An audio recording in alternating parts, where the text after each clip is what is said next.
pessoal, meu nome é Lucas Jarola, eu sou professor aqui do IBET e a convite da professora Neiva, eu vim aqui fazer essa pílula a respeito da aula de ISS, Imposto sobre Serviços de Qualquer Natureza. A ideia aqui é pontuar rapidamente algumas questões na regra matriz de incidência tributária do ISS, principalmente a respeito dos critérios material e espacial. Antes de mais nada, a regra matriz de incidência tributária, ela contém 5 critérios. Os critérios material, espacial e temporal, que formam a hipótese de incidência, e os critérios pessoal e quantitativo, que formam o consequente.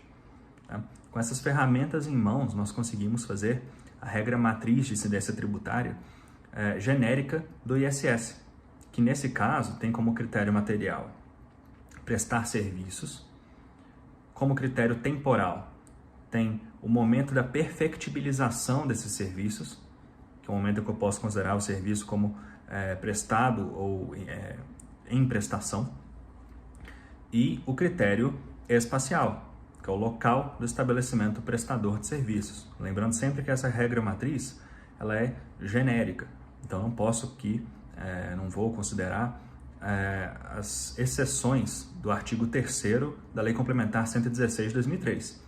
Tá? Então, com isso aqui, a gente fecha a hipótese de incidência. Agora, inaugurando o consequente, nós temos o critério pessoal. O critério pessoal, ele se subdivide em duas sujeições, a sujeição passiva e a sujeição ativa. Tá? A sujeição passiva vai ser o prestador de serviço, ele vai figurar lá. A sujeição ativa vai sempre figurar um município. Município esse, cujo dentro desse território dele está o local do estabelecimento prestador de serviço. Tá certo? E o último critério aqui é o critério quantitativo. O critério quantitativo é uma multiplicação entre a alíquota e base de cálculo, sendo a alíquota um numerário entre 2% e 5%, e a base de cálculo é o preço da prestação de serviços. Tá? Sendo que a base de cálculo, então, ela demonstra a intensidade que foi praticado a hipótese de incidência, a situação lá descrita. Ok? Então, com isso, nós temos essa regra matriz de incidência tributária genérica, bem genérica, pronta, e podemos discutir, então, o que seria esse prestar serviço. Eu entendo que para esse serviço ser efetivo, para atrair a incidência de ISS, ele tem que ser um serviço que se constitui em uma obrigação de fazer, ele induz um ciclo econômico, então, basicamente, ele é um objeto de circulação econômica, e ele deve ser prestado para terceiro, então, obviamente, também num caráter oneroso, porque você também não consegue fazer um pagamento a si mesmo nesse sentido. Então, essas 3 características, elas são bastante interessantes para você configurar um serviço, mas tão importante quanto saber o que é um serviço é o que não é um serviço. E o que não é um serviço, além do óbvio aqui, né, circulação de mercadorias e outras hipóteses de incidência, são aqueles serviços realizados sob um vínculo trabalhista. Esses serviços estão excluídos, e também os serviços públicos, feita por empresa pública, sociedade de economia mista, excetuando aqui aqueles serviços em concessão ou em permissão a terceiros. Perdão. Então, essas 3 características são de suma importância para nós sabermos o que é um serviço apto a chamar essa incidência do ISS. Ok? Incidência essa, claro, feita por um agente competente. Ok?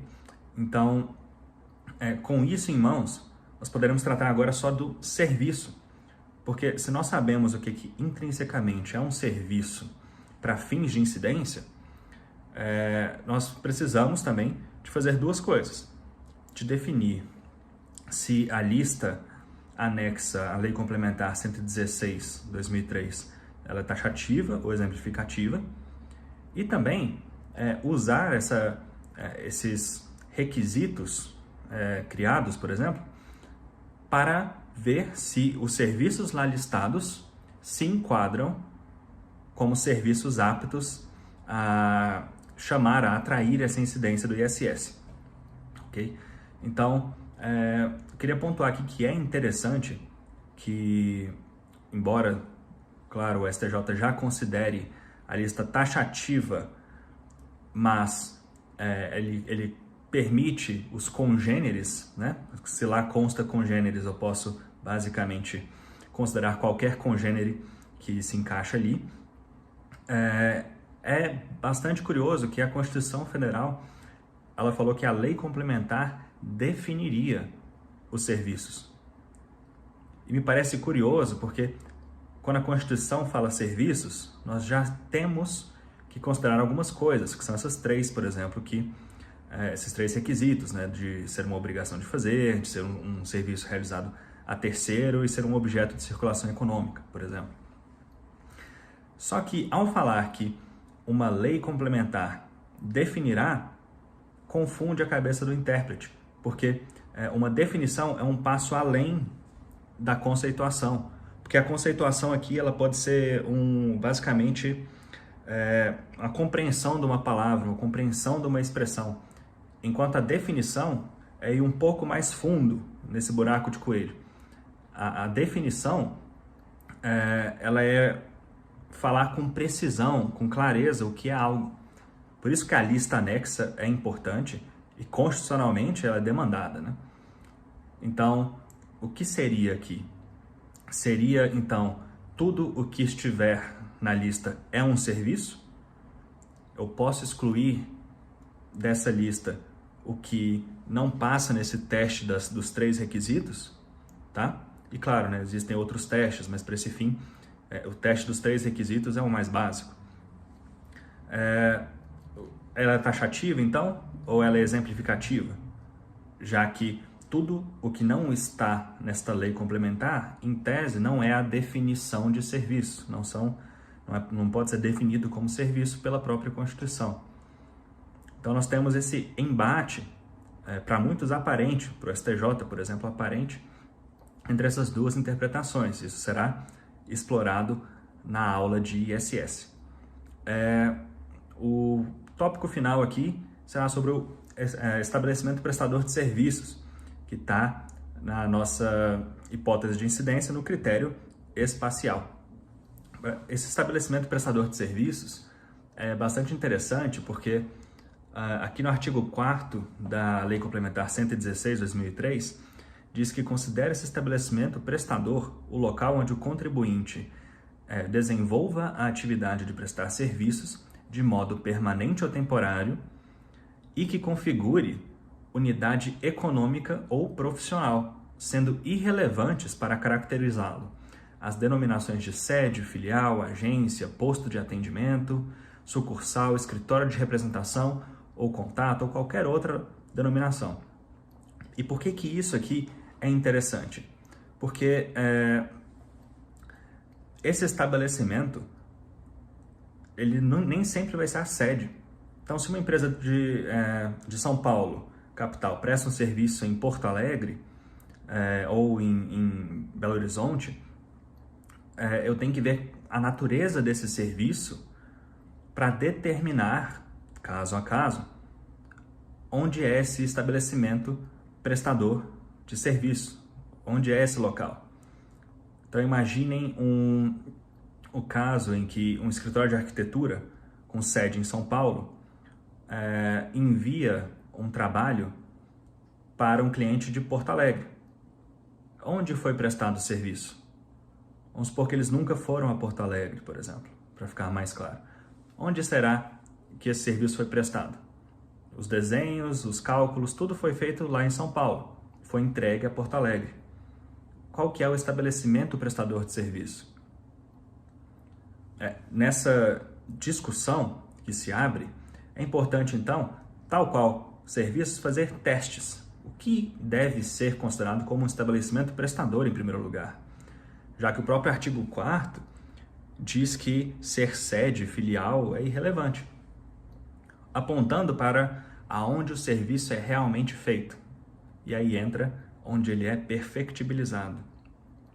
Para ele ser perfectibilizado, é necessária essa organização unificada que trata o artigo 4º, nessa unidade econômica ou profissional indispensável à prestação de serviço. Então, por mais que eu tenha um escritório de arquitetura lá em Porto Alegre, mas que lá não tenha nenhum arquiteto, eu não posso prestar o serviço em Porto Alegre, porque é um serviço de arquitetura. Então, nesse caso, poderia ser a sede, por exemplo. Então, essa organização de elementos de empresa, de prestação de serviço, ela tem que ser não só jurídica, ela tem que ser fática. Eu não posso abrir uma filial e deixar lá uma portinha só porque, por exemplo, a alíquota do ISS é mais branda. Então, eu tenho que ter uma gerência técnica, eu tenho que ter uma unidade realmente profissional ali, uma unidade que consiga efetuar aquele serviço e que tenha um poder de decisão relevante. Tá? E claro, os processos eles vão se agregando aqui, né? Para ser estabelecimento, eu teria que ter todas as ferramentas necessárias para a execução de serviço, de todas, se não a maioria, todas as etapas do serviço, ou as etapas principais do serviço. Isso tudo é relevante para a caracterização do estabelecimento prestador, que também vai ser visto nessa aula de ISS. Então, pessoal, desejo a todos uma boa aula e bons estudos. Um abraço, até mais.